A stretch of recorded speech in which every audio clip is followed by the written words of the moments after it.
Friends, स्वागत है आप सभी का स्कूल्स बुक्स में। मैं प्रवेश कामत फिर आज एक नई लेक्चर को लेके आपके सामने हूँ। तो आज हमारा सेशन है क्लास 9th का मैथ चैप्टर 1। क्या है चैप्टर का नाम? Number system. जैसे कि आप लोग बोर्ड पे लिखा हुआ देख रहे हैं, क्या है चैप्टर का नाम? Number systems. तो इसका हम इंट्रोडक्शन देख लेते हैं बेसिकली, उसके बाद देखते हैं क्या क्या करना है इसमें हमें। तो आज जो पहला है हमारा नेचुरल नंबर। क्या है? Natural numbers.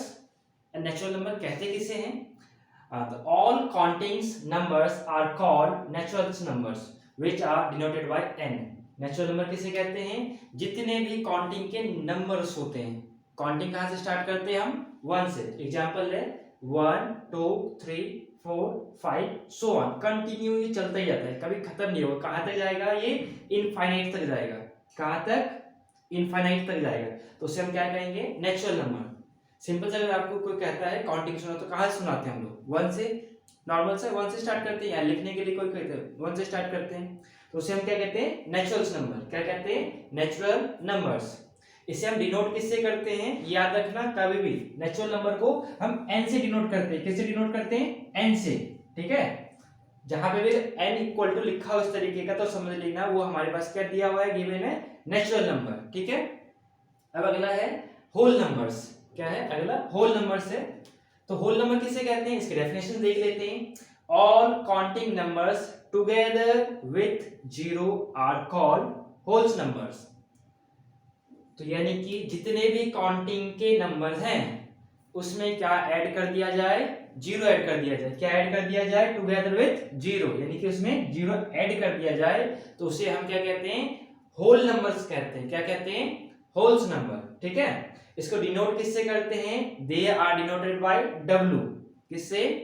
They are denoted by W। ठीक है, इसका सिंबल भी याद रखना, कहीं पे भी W लिखा है तो समझ लो क्या है? वो होल नंबर है। ठीक है, एग्जाम्पल है 0 1 2 3 4 5 सो ऑन। ये कहां तक चलता जाएगा? ये भी इनफाइनाइट तक चला जाएगा। ठीक है, ये कहीं खत्म ही नहीं होता है, इनके जो नंबर्स होते हैं। उसके बाद तो आपका डिनोटेड n से नेचुरल नंबर हो गया, w से हो गया होल नंबर। ठीक है, अब अगला है इंटीजर। क्या है? इंटीजर, जो आपने क्लास 7 में ही पढ़ा होगा, होल नंबर भी पढ़ा होगा। ठीक है, तो इंटीजर्स क्या है? इंटीजर्स की डेफिनेशन देखते हैं। Integers are a set of numbers that include zero, positive and negative number. अब क्या जो इंटीजर्स का कैटेगरी है, क्या है? इंटीजर्स का जो कैटेगरी है उसमें क्या होता है?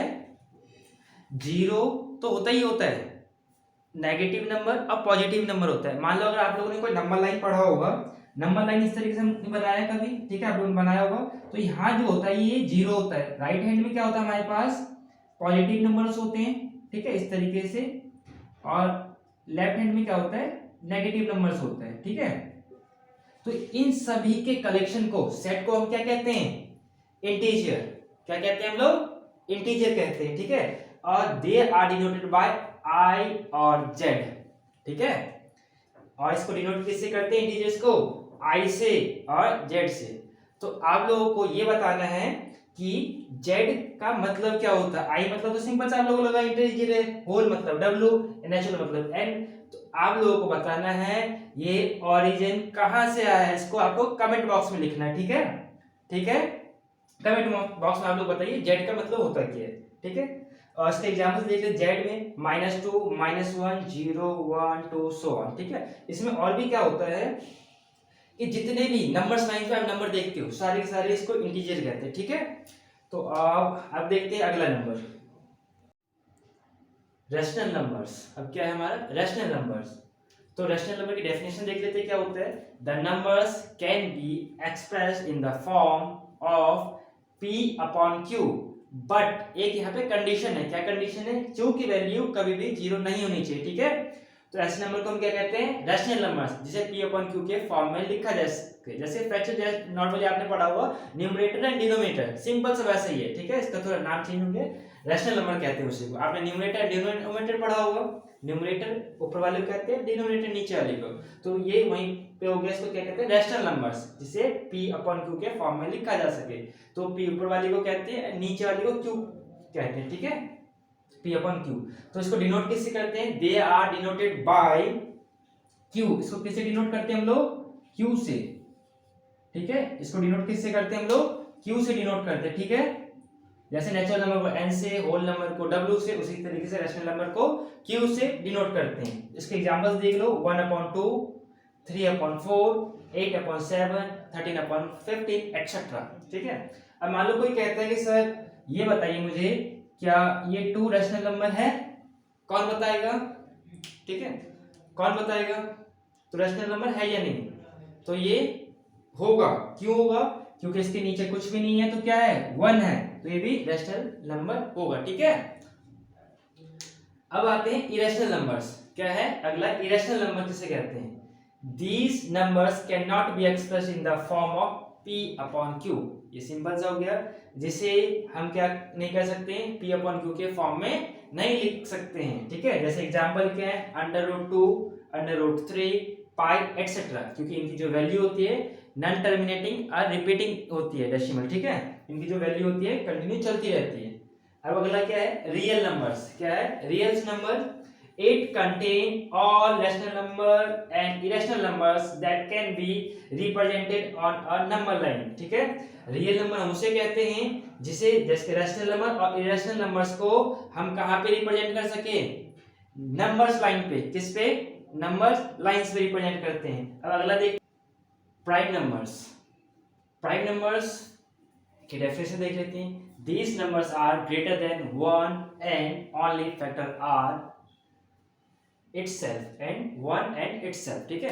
यानी कि ऐसे नंबर्स जिनका क्या हो, एक से बड़ा हो और उनका फैक्टर क्या होता है, सिर्फ उनकी क्या फैक्टर, दो ही फैक्टर होता है, एक 1 होता है और एक itself होता है। जैसे कि 2 हो गया, 2 किसके टेबल में आएगा, 1 और 2 के टेबल में, 3 के टेबल में, 1 के टेबल में, 5 के टेबल में, 1 के टेबल में, 7 देखो ना 2 में आता है, ना 3 में आता है, ना 4 में आता है, ना 5 में, ना 6 में, तो किसमें, 6 में भी नहीं आता है, तो 7 और 1 इसके कितने फैक्टर होंगे, सिर्फ 2 फैक्टर होंगे, 1 एंड इटसेल्फ, ठीक है। तो ऐसे नंबर को आप क्या बोलोगे, प्राइम नंबर, क्या बोलोगे, प्राइम नंबर, ठीक है, जिसके सिर्फ ओनली 1 एंड इटसेल्फ फैक्टर्स होते हैं। अब अगला क्या है, कंपोजिट नंबर्स, क्या है, composite numbers, this number having more than 2 factor, यानी कि ऐसे नंबर जिसके कितने कितने 2 से ज्यादा, मोर देन 2 फैक्टर, कितने 2 से ज्यादा फैक्टर होने चाहिए, जैसे कि 4, 6, 8, 9, 10 देख लेते हैं, ठीक है। जैसे 4 का अगर फैक्टर निकालो क्या क्या होता है, 1 हो गया, 2 हो गया, 4 हो गया, तो 2 से ज्यादा हो गए। मान लो 10 के निकालते हैं हम लोग, ठीक है, तो 10 का क्या हो गया, 1 हो गया, 2 हो गया, और किसके में 4 में नहीं आता, 5 में आता है, 5 इसका किसमें आएगा, 10 का। ये इसके देखो 2 से ज्यादा फैक्टर हो गए। अरे यहीं पे अगर आप प्राइम नंबर्स के फैक्टर को देखोगे, 2 किसके में, 1 और 2, ठीक है, 5 1 5, यानी 2 से ज्यादा फैक्टर होंगे ही नहीं, ठीक है, उसे बोलेंगे प्राइम नंबर। और 2 से ज्यादा, मोर देन क्या, याद ये वाला लाइन याद रखनी, क्या, मोर देन 2 फैक्टर्स, यानी कि 2 से ज्यादा इसके फैक्टर होंगे, वो क्या कहलाएंगे, कंपोजिट नंबर, ठीक है, इसको याद रखना है, इसमें सिर्फ 2, इसमें 2 से ज्यादा, तो इसे हम बोलेंगे कंपोजिट नंबर्स। फिर हम देखते हैं इसके और क्वेश्चन आंसर एक्सरसाइज को देखते हैं हम अगले अपने लेक्चर में, अगले क्लास में, ठीक है। तो जब तक के लिए बाय बाय, मिलते हैं अगले क्लास में।